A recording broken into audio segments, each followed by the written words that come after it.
The beauty industry is worth over $500 billion globally, and Maureen Bandari is on a mission to take a big slice. This week, we talk about the business side of beauty. This is She Means Business. I am your host, Claire Munde.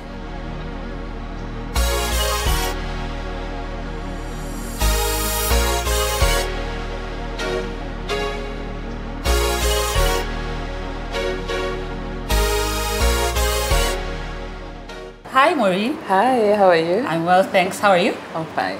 Welcome to She Means Business. Thank you. Happy to be here. Yeah. Now, today we want to talk about the business side of beauty. And when we think about beauty, we think of Maureen Bandari. Yeah. So first of all, I think a lot of people have seen you on social media, but we want to get the background. So first of all, take us through your journey before you started Bandari Beauty. You've gone to Luna and all that, but take us through university to business to where you are today. Okay.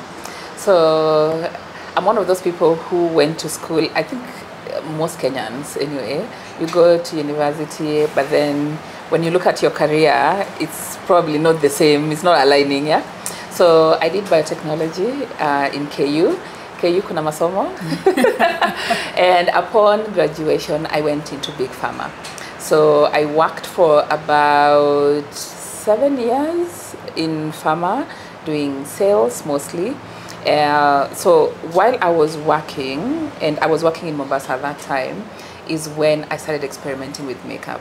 But prior to that, I was a content creator. I was a blogger from university, and then I continued blogging and transitioned now from the blogs. You know, the blogs of those days, you sit somewhere, you write and upload photos and post on Facebook. Instagram wasn't really like social media platform that we were, going to. It was mostly Facebook and blog posts or WordPress, depending on where you were comfortable. So eventually I couldn't really balance the two. That's when now Instagram was like a thing. So I kind of stopped blogging and started posting on Instagram. So during that time, in the US and in the UK, we had content creators in the makeup industry who were doing so well. The Jackie Ainas, James Charles, Jeffree Stars, like there were so many. Like you wake up, they were the reality show that you want to watch. Any upload, you have notifications. And at that point, because I knew my way around shipping clothes for myself, I decided, okay, let me try and ship makeup as well for my personal use. So at that time, I remember I had around 10,000 Instagram followers, and I could now ship the makeup, do the makeup, because now you're using their makeup tutorials from YouTube. I try and do whatever it is that they are doing, and then I post myself, like photos of myself and the products that I've used on Instagram. So from that, in the comments you find people who are like, where did you get this in Kenya? I'm like, I didn't get it here. I shipped it myself. And I had a habit of shipping things almost like every 3 months. So from that point now, I was getting suggestions from followers who are like, oh, I'm the same skin tone as you. Because now there's no testing. It's not like a store where you can go, okay, can I get my shade and whatnot. So most people who are as dark as I am were like, oh, I feel like I'm your shade. Do you mind whenever you buy now something, next time you buy an extra one for me? So I started doing the business from a pre-order perspective. So I used to, if I want to buy a red lipstick, I'll buy like 5 of them, and then, which have already been paid for the deposit. And then once I bring them in, I'll notify the people who have sent me, then they'll pay the rest of the money, and I'll ship out the product. So over time, I'm just like, why is this thing bringing me income that I did not go looking for? And that's why I always say, I feel like I'm one of those entrepreneurs who didn't choose it. It's the entrepreneurship that chose me. So at that point, I started doing it from now a larger scale, because the job I had was not like paying me peanuts really. It was a well-paying job.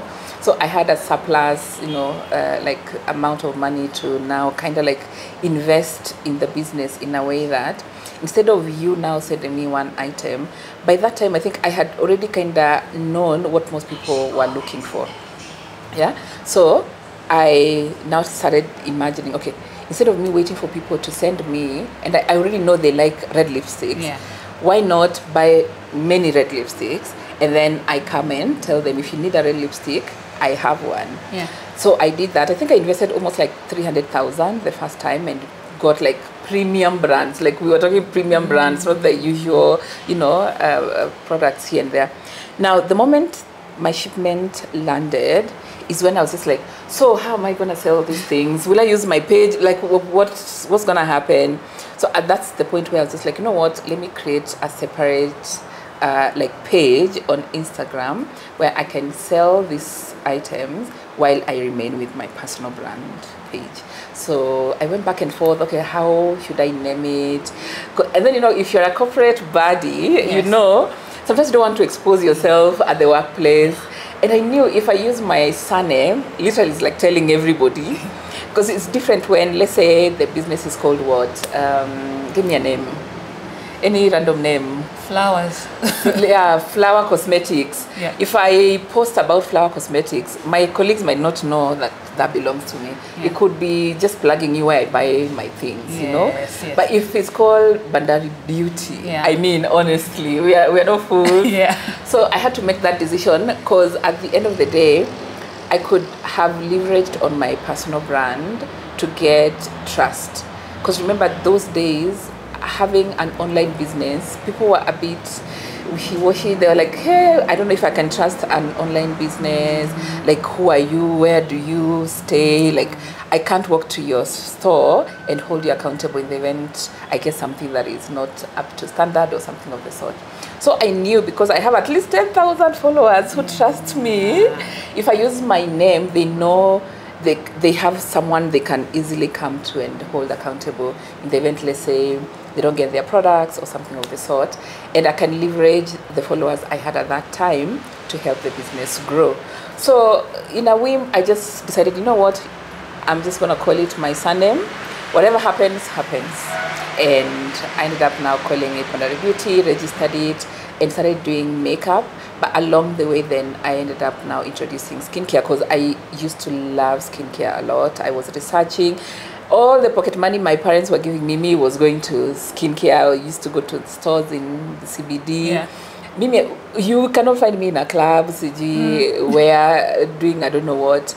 Any free time I have, Google. So what is AHA? And then it tells me what it is. I go look for it. I buy it. I apply it on my skin. And I could tell now at some point, the way my skin was looking vis-a-vis my friends and my sisters, it was slightly different. So I knew whatever I'm doing, it makes sense. I can't put like what this is all together. So I had a passion for skincare from university all the way.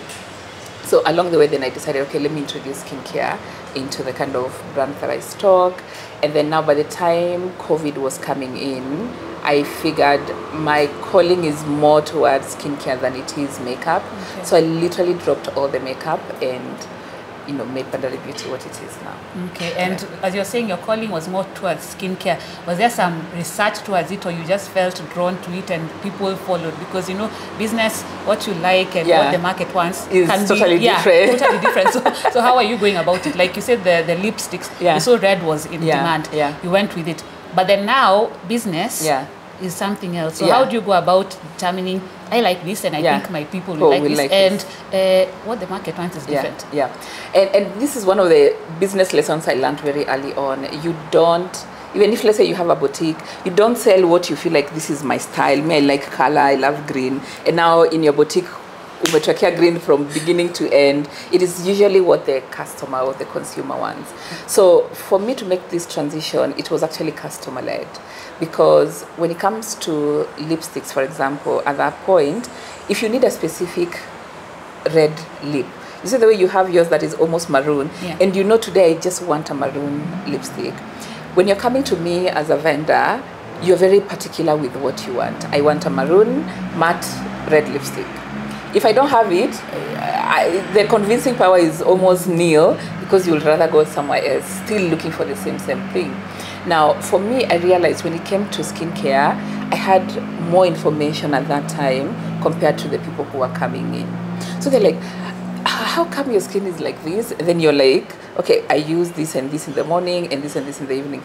So someone is like, what are those?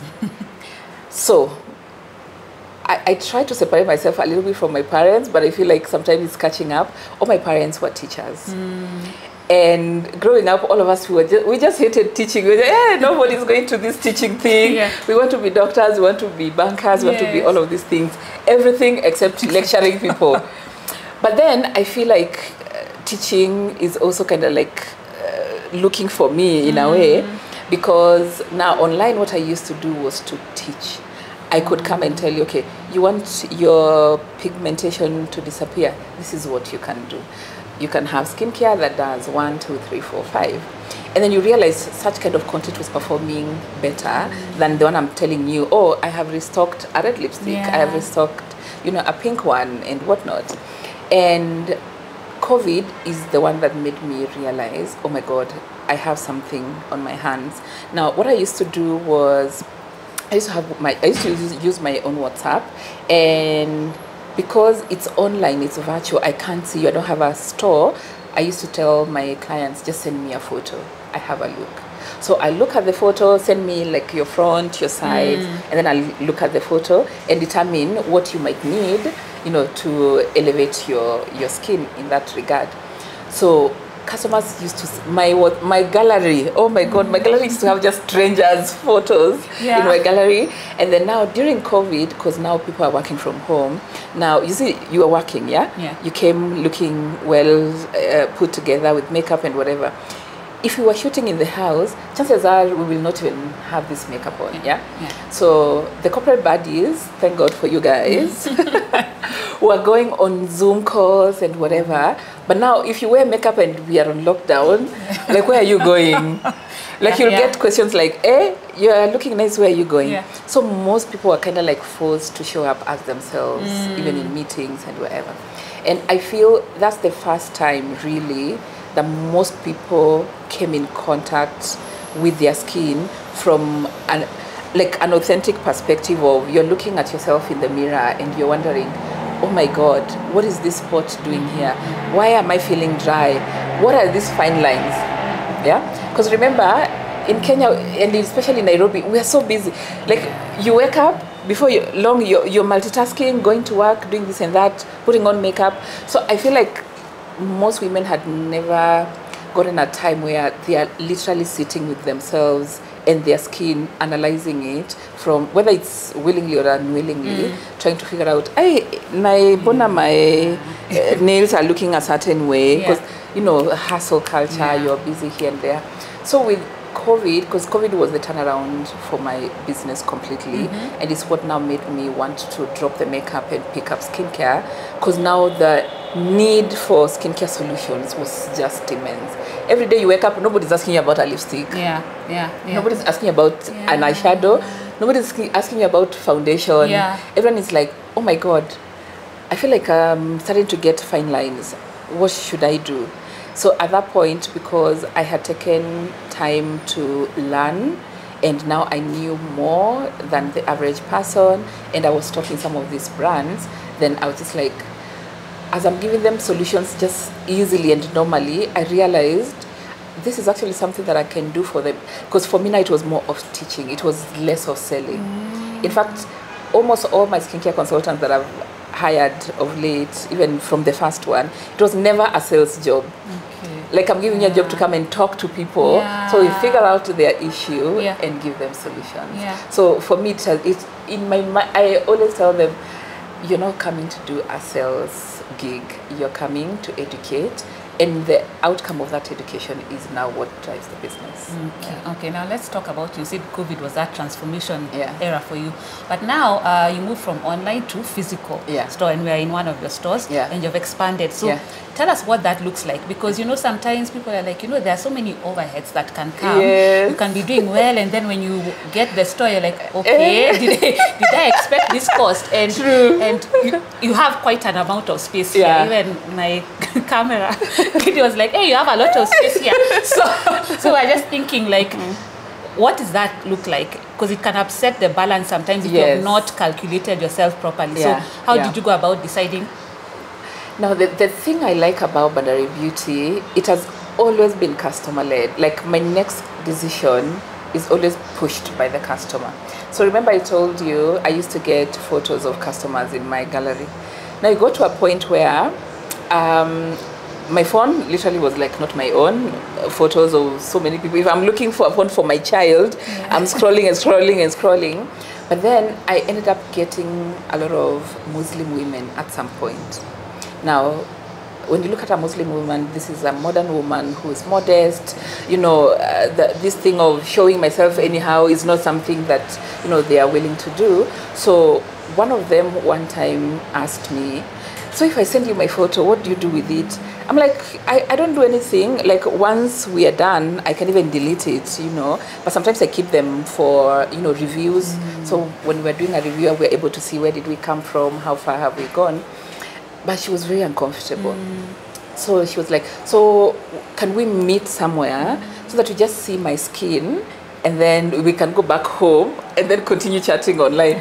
So I started laughing because honestly it doesn't make sense. She was even willing to come even to my house.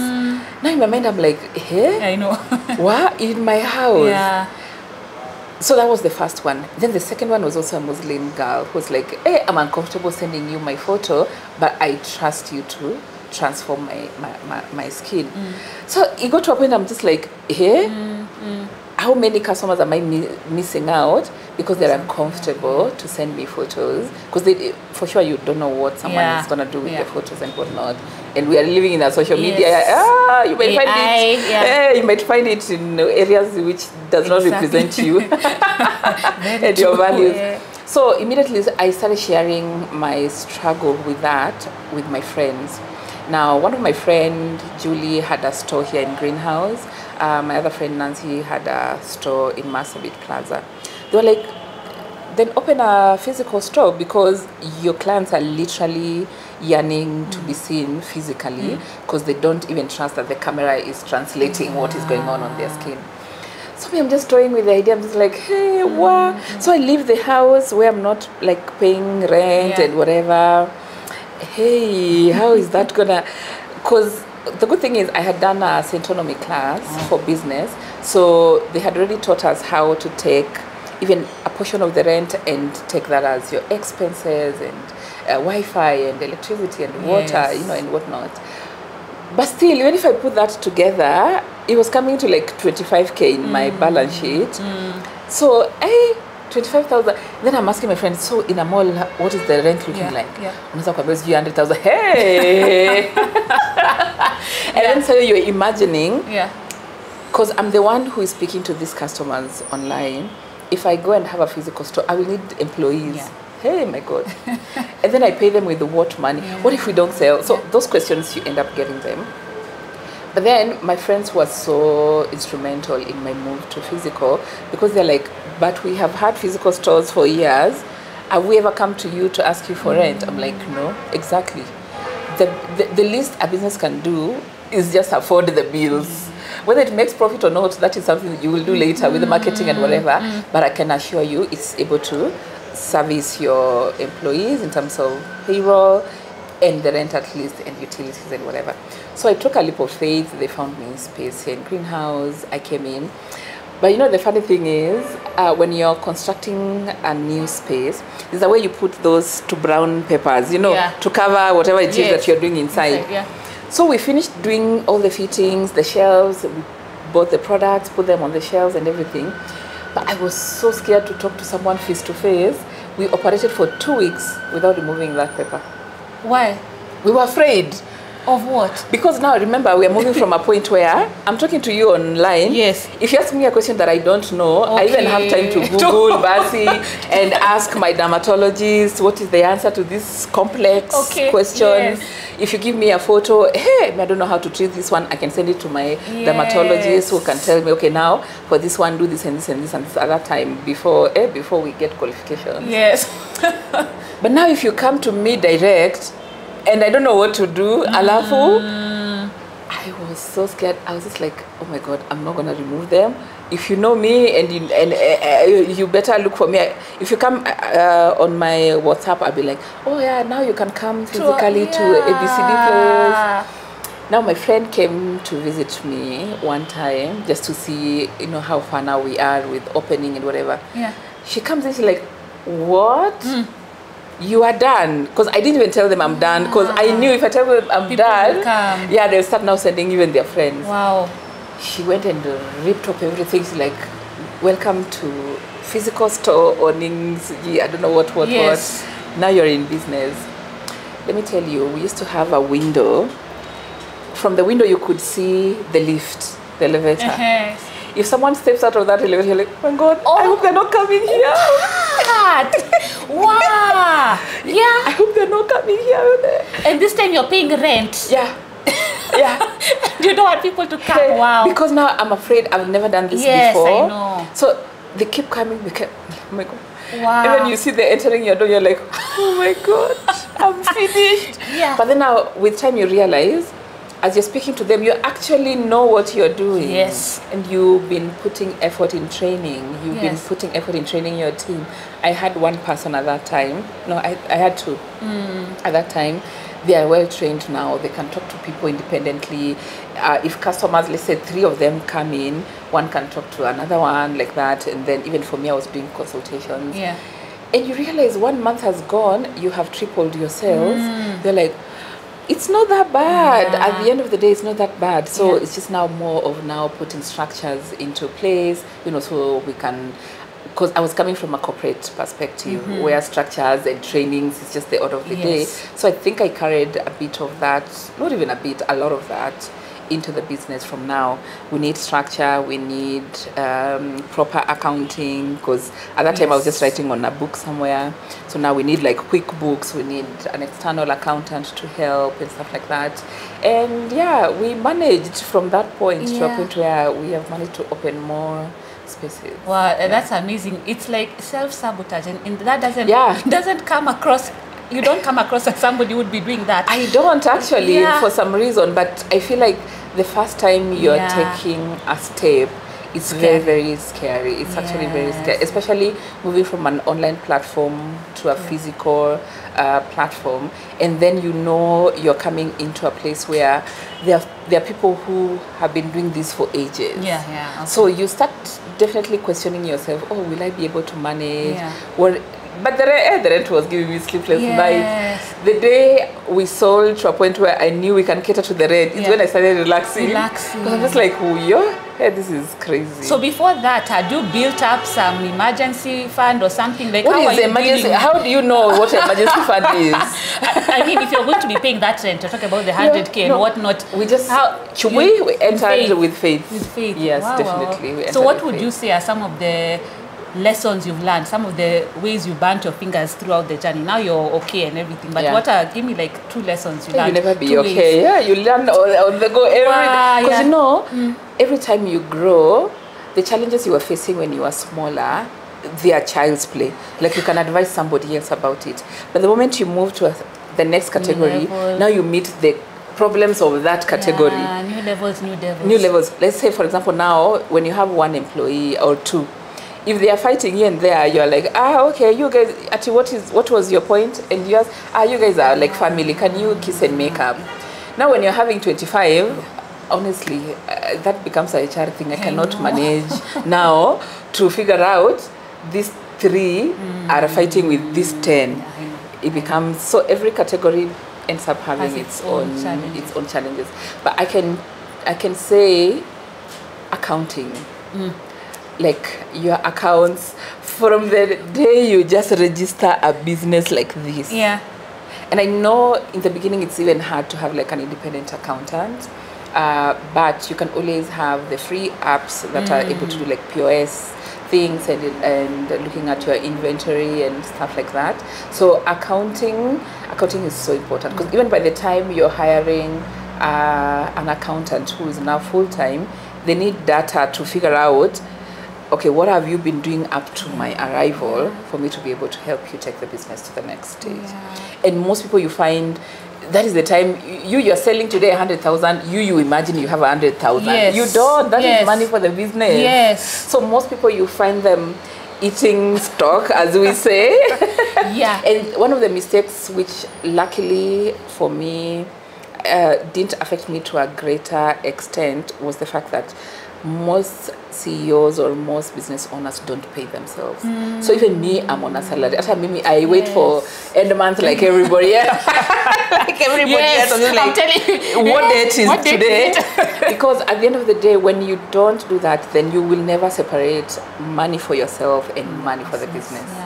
They will always be intertwining. So immediately, I think the finance part and the accounting part is where from the get-go it was more like, this is the account for the business, this is my personal account, this is a limited company, I am my own person, you know, this is the accountant, I'm also waiting to be paid like everybody else. So it makes work easier when you're seeing the profits, then you know, okay, even if I give myself a bonus, I can only give myself a bonus of this amount.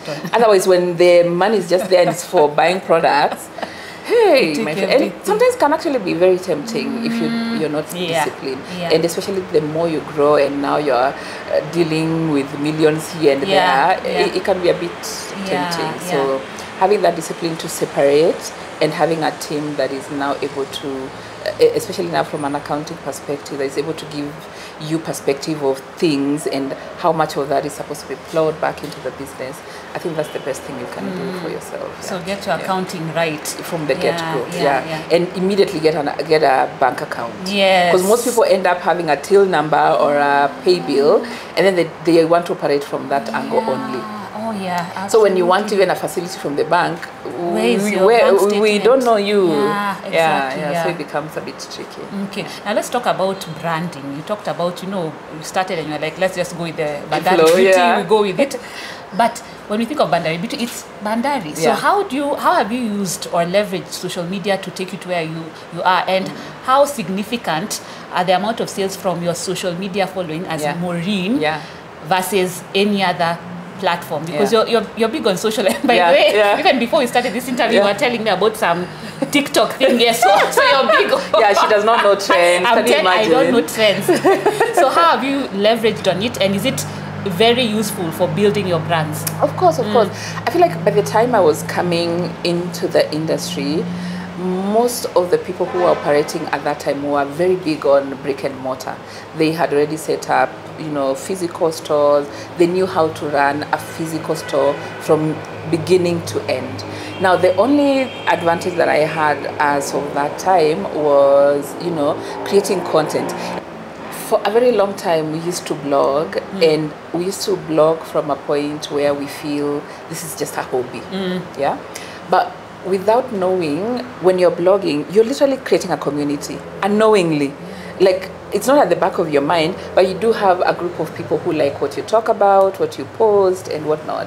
So from that perspective, now by the time we were now moving onto social media, Instagram, and now creating content, I feel I ended up now having a slight advantage because now I understood the art of creating content, understood the art of building communities, understood the art of being authentic in a way that I can even share my struggles for business with people, because at the end of the day, business owners are humans as well, influencers are humans, celebrities are humans, and if you cannot see beyond the content creator title or the celebrity title, or whatever it is that you might put like as a barrier between you and your community, then it becomes hard to engage that community to support you from a point of I have a business and whatnot.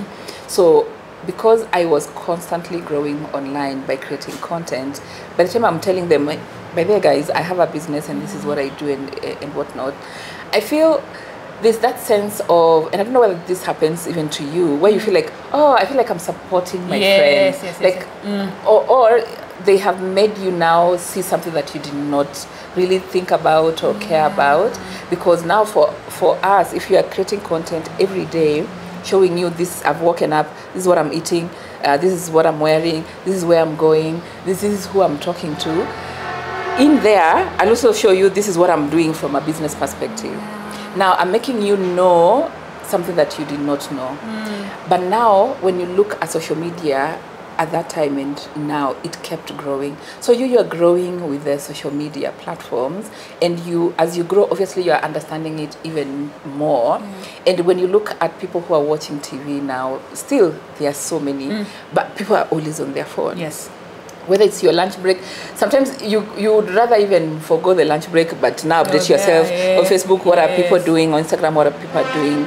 So it became, something that I had an advantage for me as a personal brand that now then poured into the business. Yeah. So you've talked about the aspect of community. People want to feel they are part of a community, they can relate with you, and then they'll say, I want to support my friends, so to speak. So where do you draw the lines? And maybe you can also give like other tips for other people who are maybe in business and they are looking to use social media to grow their business. What ways can they authentically use social media to grow? I always say you have to investigate yourself as a founder. Yeah, I'm comfortable talking in front of a camera clearly. I am comfortable, being like the face of my business and doing the most, creating content and whatnot. But there's someone else who is a founder who is a bit shy of the camera. Yeah. Who loves working from behind the scenes and making things move. But we can't deny the fact that right now you have to kind of rely on social media as well. So for me, what I always tell everybody is figure out who you are in terms of, are you someone who is more comfortable in front of the camera? Because then you can actually build your personal brand, which also adds value to your business. However, it's not all lost, because if being in front of the camera is not so natural to you, we will always see it. As you speak, you'll be like, then you're looking down, then we fail to connect with you because you're feeling like you're holding back because you're not comfortable in front of the camera. Now, what I always tell such people is find somebody who is good at it, who can be now the person representing you from a social media perspective. This can be creators that you hire, this can be a social media person that you hire, and they're able to create the content while you focus on what you're so good at. That way, you're focusing on what you're good at, which could easily be building a brick and mortar business, while in your business still, one of your pillars in your department, you have a social media department, which is probably part of marketing, and they are able now to be the one to drive, your agendas on social media. But I feel like where we're moving now, there's also value in having a very visible personal brand. And where do you draw the line? Because sometimes, especially beauty or things like that, some people now, they show themselves, they show Maureen, they show their children and whatnot. So where do you draw the line? I haven't seen your children though. So. No, I only have one. Okay, I feel like personally I want people to know me for my work. Because again, when you look at social media, and I don't know whether it's a human thing, we tend to put way more focus on other things other than, like, even if right now I have a flourishing career, I'm breaking barriers, I'm winning awards, whether I'm an actor even, for example, I'm winning Oscars, I'm winning Grammys if I'm a singer and whatever, and there's a time, I don't know whether it's true, they used to say, I don't know, what is it, Whitney or Mariah Carey? I don't know, when they go to the high pitched, even breaks glasses and whatever. That is, those are things that are not common, But the moment she will say, oh, I'm dating Nick Cannon, now that's all we are interested in. Now we want to know, where did you guys go for a date? How is he treating you? How did he ask you to be his girlfriend? Now you see, even the focus is really changing from, if you guys are even doing, well, I won't say smoking weed, but like, even if we see you having a glass of wine somewhere, like, we want to know what bottle was that. And I understand to some extent, stuff like that can help build your personal brand. And whenever your personal brand is strong, it ends up then pouring into your business and whatever. But I feel as humans, we tend to focus on now juicy, I can easily call them even juicy, in a way that sometimes it completely takes away from, the work that someone has done. That sometimes is literally breaking barriers and even generational curses. Yeah. But it gets to a point where, especially from a social media perspective, nobody ends up caring about that. We want to know, who are you sleeping with? Yeah. Where is your child going? What conversation do you have with your child and whatnot? But over and above that, I think I also come from a family that's just like, I genuinely want privacy. So I had to honor it to some extent. Living a private, letting them live a private life, because I'm the one who chose this life anyway. Yes.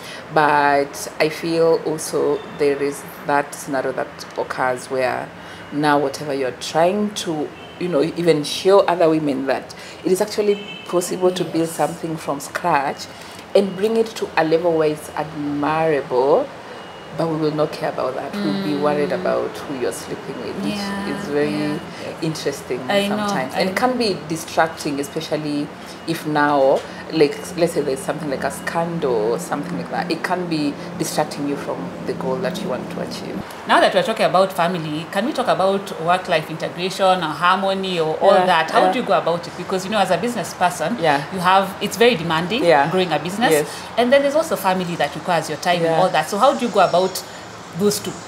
When I quit my job, I told my husband I am quitting my job so I can spend more time with you guys. Because also the kind of job that I had, I was moving all over coast region. Today I could be in Diani, tomorrow I'm in, Malindi, Kilifi, back to Mombasa, and stuff like that. So sometimes I could even be away for a weekend working and all that. And I told my husband, you know what, one of the reasons why I want to quit, besides building this business, is to spend more time with you guys. Nowadays he's like, that time you promised us. Where is it? We are still waiting. We are still waiting. But I, first of all, had to acknowledge that balance might not necessarily be there.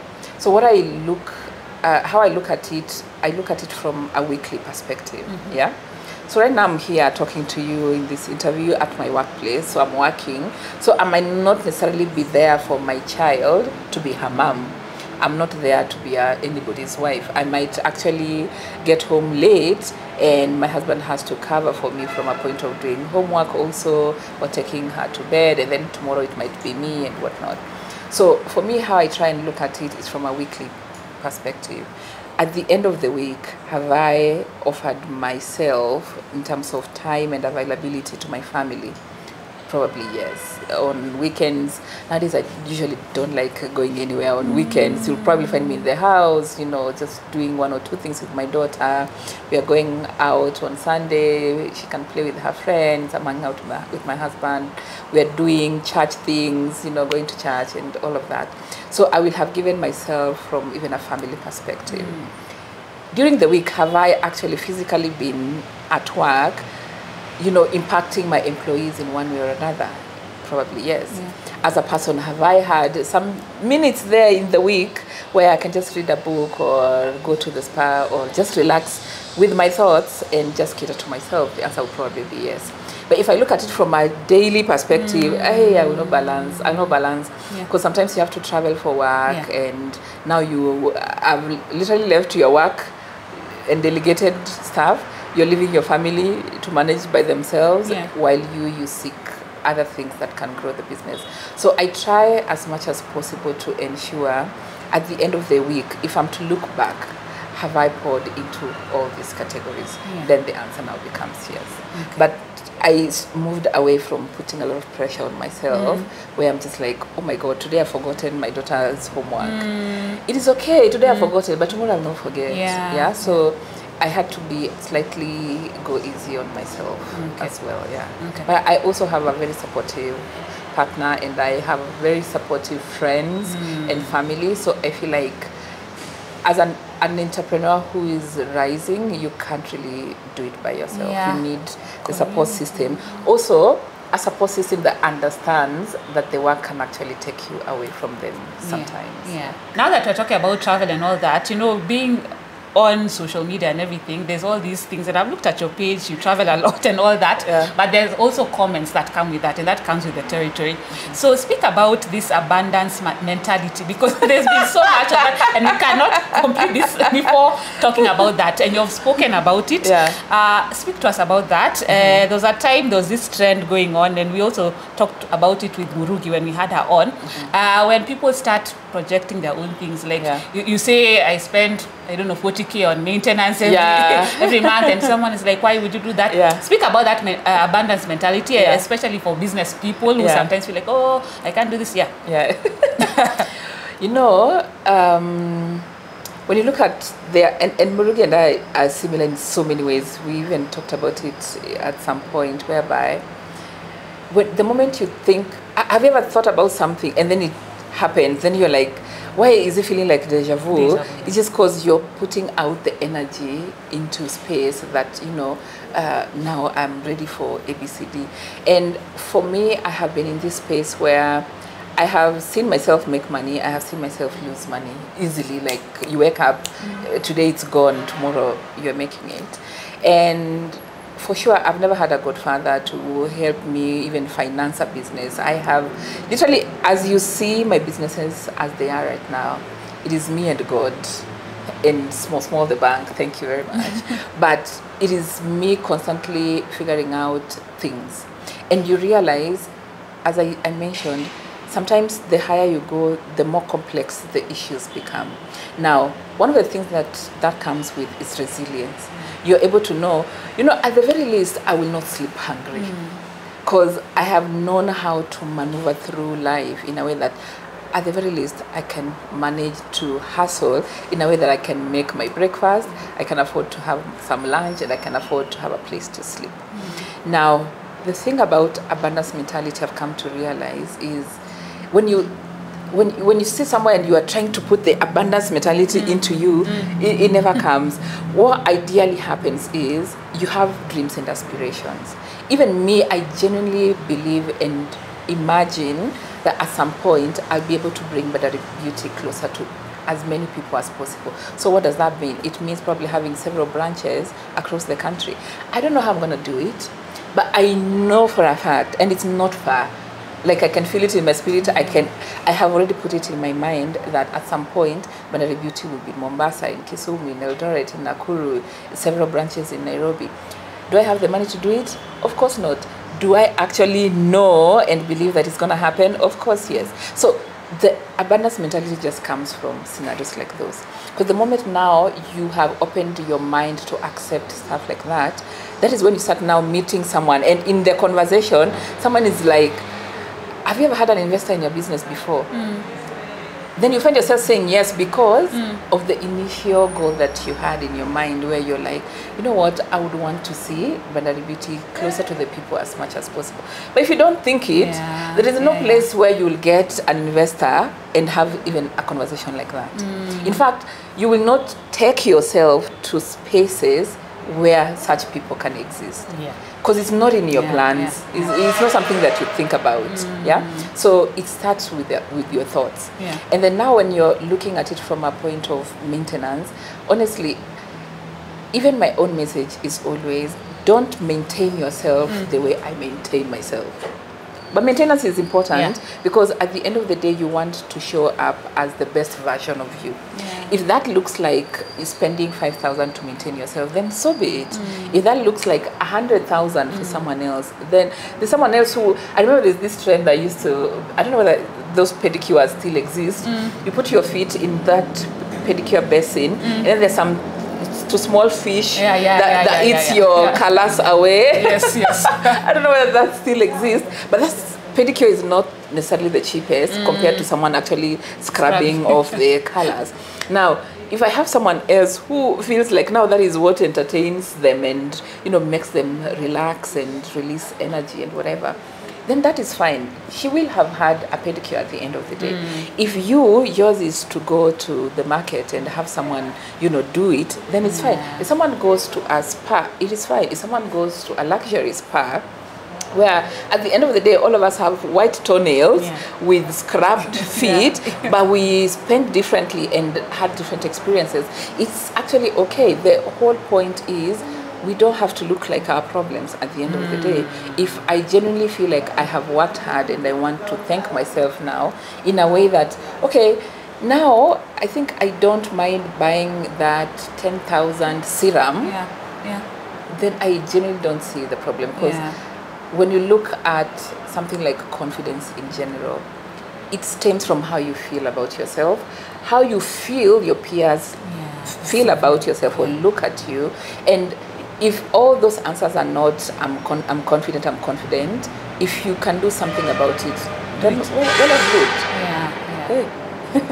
They're well and good. So if that means putting on makeup, making your hair to look neat and presentable, we work in corporate spaces where it's an open working environment. You're here, someone else is here, someone else is here. I don't want to come without smelling nice. So I will buy a perfume.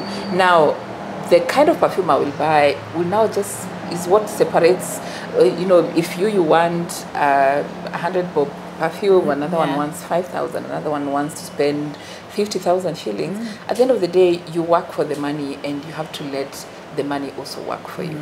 Okay, I like that. Now I want us to switch gears, but before that, I'd like you to tell me what has been one of the biggest mistakes you've made in business. I think as a creative person, sometimes the creativity supersedes logic. Sometimes. And that's why sometimes I feel like you need to have either a team that you can comfortably delegate to, or what we used to do, me and my friends in the past, and sometimes we still do it, but we used to meet on a monthly basis because they also owned businesses and still own businesses, and we would just bounce off ideas off of each other. Does it make sense and whatever. Now, when you're a creative, sometimes the idea just makes sense to you. Like you try and explain to someone else, I'm not sure, but you have already done the whole thing in your brain, and it genuinely makes sense. Only for you to invest in the idea, and the idea is not giving you the kind of returns that you're thinking or you thought it's gonna give you, and it ends up being a very expensive mistake. I remember even one time we were investing into like a POS system. And at that time I didn't know anything to do with these POS systems and ERP systems that can manage the whole business and whatever. And my friend, I don't know, found this company from India. I don't know where it was. It was so expensive, like 200,000. But now the way we were envisioning all of these things, oh my God, it was grand. And we signed up. And then now later you realize, I genuinely don't even know what I'm talking about, what I'm supposed to be doing with this system. Now it has landed. They're training you. You're like, what? This is Greek. What do you mean? And then you realize your business had not gotten to a point where it can even use lots of what they are offering. Maybe you just needed a simple thing like a QuickBooks or something, or even just a consultant person that comes and looks around and is like, okay, here you're good. So for me, I feel I'm very grand with how I allow my mind to wander and think about things, and they just make sense to me. But now the beauty now that I have a team that is also very creative. So even if I have a grand idea, if honestly it doesn't land with them and they're also creatives, I'm like, okay, maybe this is too much. But if I say a grand idea and immediately I see they are lighting up, they're like, and I know, okay, it's crazy, but I think it's functional, it's able to work. So I think sometimes it's just allowing my brain to just go wherever it's going and investing in whatever it is that it was thinking about, only for it to come and be. But sometimes it's better to just try and it doesn't work out and you cross it out, and also hoping that those things are happening early on in the business, because it gets to a level where now it becomes a very expensive mistake. So but allowing my mind to just wander anyhow has been funny, because it can give you the highest returns because Yeah. you can easily be very innovative and pioneer things in your industry, but at the same time it can actually be such a costly mistake. Yeah. Okay, and what has been like the biggest success in business so far? Oh my God, I think pioneering so many things. In the beginning, I remember we created like a Dama beauty store kind of model, which was not there at all in the beginning. Because remember, people used to send me photos, and then sometimes they would send me severe cases. I'm like, hey, it's nearly a kusoma in medicine, because hey, I don't know what this is. And I realized, because I was coming from a very professional background, there are lines you don't cross. You don't, like, I don't want to be labeled a quack in this town. Oh my God, no. So I knew there's some cases I needed to, let's say, give a dermatologist to solve. But then now we were living in a scenario where a doctor needs to practice from a clinic or as a consultant, or stuff like that. So I remember even reaching out to some dermatologists, and they were not getting the idea of, wait, what? Me, who has gone to school and studied for 10 years, come to study in a beauty store. Then, I don't know, at that point also how most people were looking at beauty stores, like, like some beauty store. But, now for me, I was really keen on putting structures and operating my business from a very professional perspective. So until I found a very young, energetic doctor who was just like, this makes sense. Because again, when you think about dermatology and you think about women who are going through things, ideally by the time you're going to visit a doctor, you are a patient, you are their patient. And I came to realize with skin issues, and especially the mild skin issues, someone never really wanted to feel like they are a patient or they are going to the clinic, but they are willing to come to a beauty store. So it's like, okay, if you're willing to come to a beauty store, let the services find you here. And we were able to create like a Dama model where now people can actually come and be treated from a beauty store. So any case that is moderate to severe, then my team doesn't touch it. That is escalated to the dermatologist. And then along the way, we were also one of the people who introduced the skin analysis that is very popular now. I was just randomly doing my things online and went on this website that, they were like, okay, look in the camera of your laptop, it's taking a picture and then it's trying to analyze you. I'm like, you want to tell me something like this exists? Is it existing in a physical machine perspective? So I went on Google. At that time, I didn't even know there's something called skin analysis. I'm just, the way when you don't know something on Google, you're just putting anything that you can put to prompt Google to give you a solution. I'm like, something for taking pictures to tell you your skin, like a whole paragraph of things. And then it's bringing me options of skin analysis. I'm like, oh my God, what is this thing? Then looking for a supplier, bringing it in, showing my consumers, okay, this is what the analysis machine can do for you. And it was able to change the course of my business completely. And that literally taught me the power of innovation, not innovation in this case that I made the analysis, but just being the first to adapt to, let's say, AI. AI is in right now. Are you that person who's resistant to changes, or you're quick to adapt to new things? And how do you make the new things work for you? Like that first mover advantage. I can't over insist and over emphasize on the impact it can have on your business. So that's why sometimes when I see people being more of followers than leaders, it bothers me because you're missing out on, being, even the first one to launch something, because that first mover's advantage can definitely change the course of your business for sure. Okay, awesome. Now I want us to shift gears a little bit and know a little bit more about you. So what do you do for fun? You say you spend time with I love and to all dance. That, oh yes, I see. Let me tell you. Those moves. I love to dance. Honestly, I was in a dance group when I was in university. When you have like cultural events or these graduations, and I don't know what. Yes. We were in a hip hop group. I'm telling you. Oh, nice. We used to go on stage and we were dancing, and oh my god. So when I started working, then obviously you start being busy because now you're balancing work and blogging or being a content creator, and then you come in and add entrepreneurship in the mix. So to some extent it kind of disappeared for a few years, but now when I moved back to Nairobi, and now in Nairobi, you know, careers are blossoming.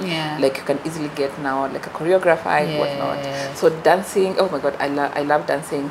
I love watching documentaries on Netflix. In as much as sometimes I want to watch people fighting, I'm one of those babes who people will be fighting. I just know this is a bad guy, this is a good guy. But in between there, I have lost the reason why they are fighting in the first place. I'm just like, oh my god. So when it comes to documentaries and the fact that they are sometimes based on a true story, then you will always find me there. Like I've watched everything that is a documentary on Netflix. Anytime it's out, I am number one. You're there. But now when you start bringing the action movies, I'm like, no, not really. So I just love my quiet time with my champagne or my drink over there, just relaxing, watching a docu-series or reality show. I also love just watching people. I'm like, oh, you guys are crazy. Why are you guys fighting? You know, and then when they don't fight, we're like, hey, this season is boring. Yeah, exactly. So yeah, I kind of love that. And you know, flowers, just arranging. I always say when I retire, I just want to have a flower garden where I can just pluck, arrange, organize, and have the house smelling fresh. Nice. And who's on your playlist? Oh my god, I'm so local. I love it. I have Bien back to back. Though the other day I just realized I don't know half the lyrics to his songs because it's a mix of Lunje and Samsheng. I have recently discovered Kodong Clan. I was telling my friends, I went to a concert. I was working with M-Pesa. So I went to a concert that M-Pesa had 18.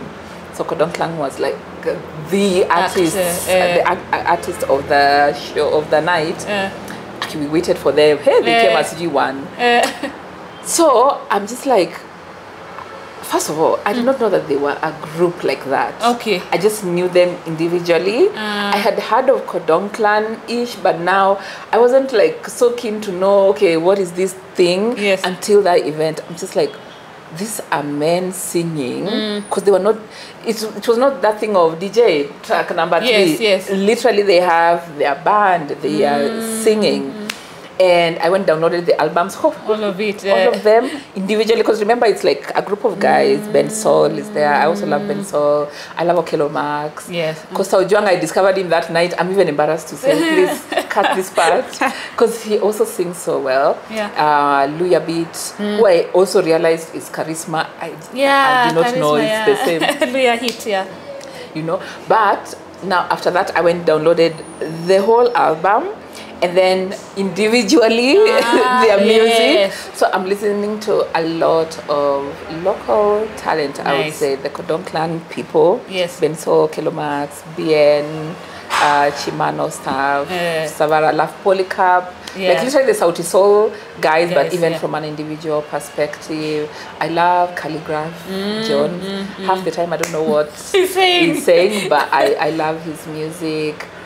I've tried to love the Gengeton, but I feel like sometimes I genuinely don't know what they are talking about. Or sometimes I like the song, and then I come to discover those are different artists. I'm just like, what? They were sounding the same. I think it's because of the style.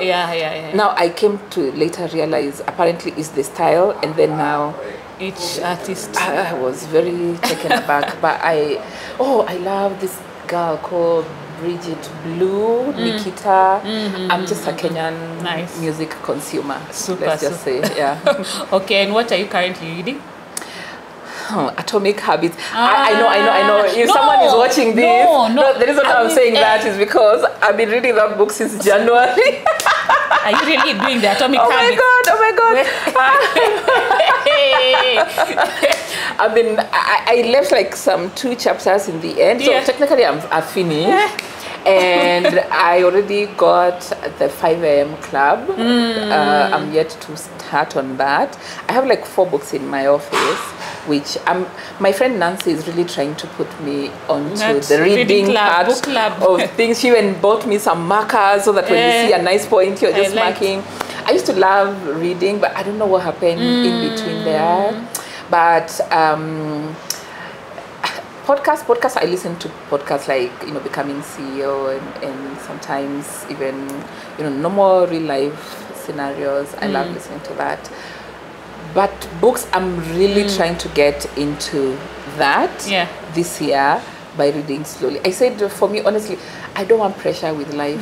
So if for sure I'm not a reader, I'm not going to force myself to read. But because I genuinely want to read, I want to now slowly. So I've bought the books at least. Step 1. The first book, at least I'm literally like finished. That's even more than 3/4 way. I'm like, after 3/4 is what? Full. So maybe I can challenge myself to finish those chapters today. Yes. By the time this video is on, I have finished one book. And then I can go to another. But I genuinely want to also practice what the Atomic Habits says. Because at the end of the day, if I'm reading 3 chapters a day, and not doing it. Actually, not even 3 chapters. Even if I read 3 pages, I have moved a step closer to finishing the book than not opening it at all.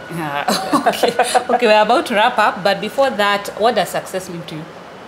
Success for me honestly feels like a scenario where I have impacted as many people as possible.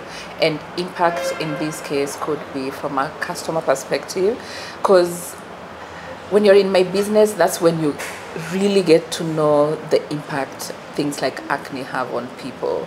Like, we have cried even on this sofa with customers who don't understand what is happening to their skin. During COVID, I could not even hug people, so you just cry and you're just doing like that. Or people who are having like eczema flare-ups and they're not understanding is something wrong with me and whatnot. You're having teenagers having all these breakouts and they're not understanding.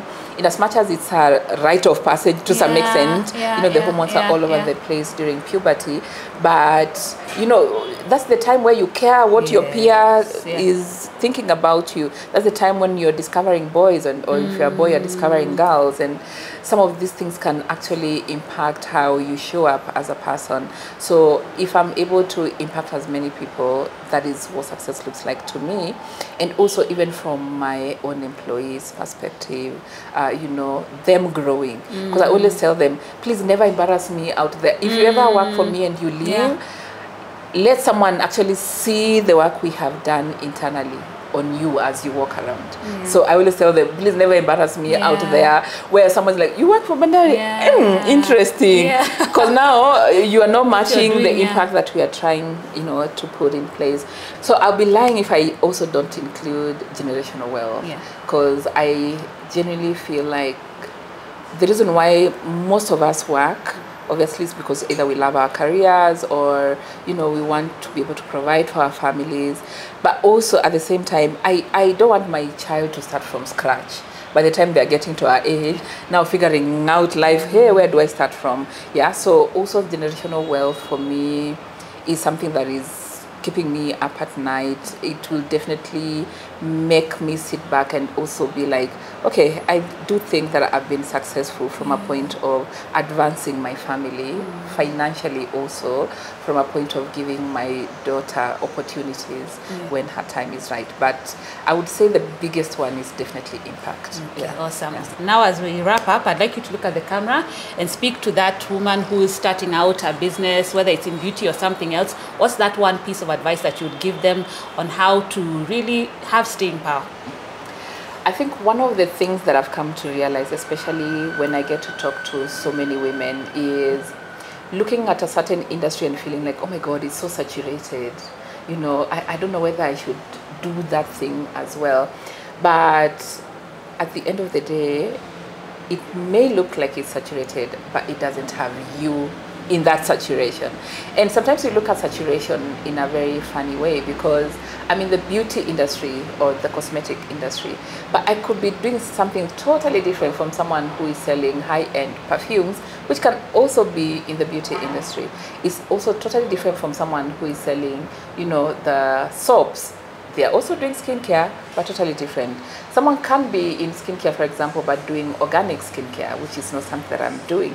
So it's all about you figuring out what is my niche in this particular industry that I want to get into, and then just start. So when you look at any industry, it's all about creating a niche for yourself.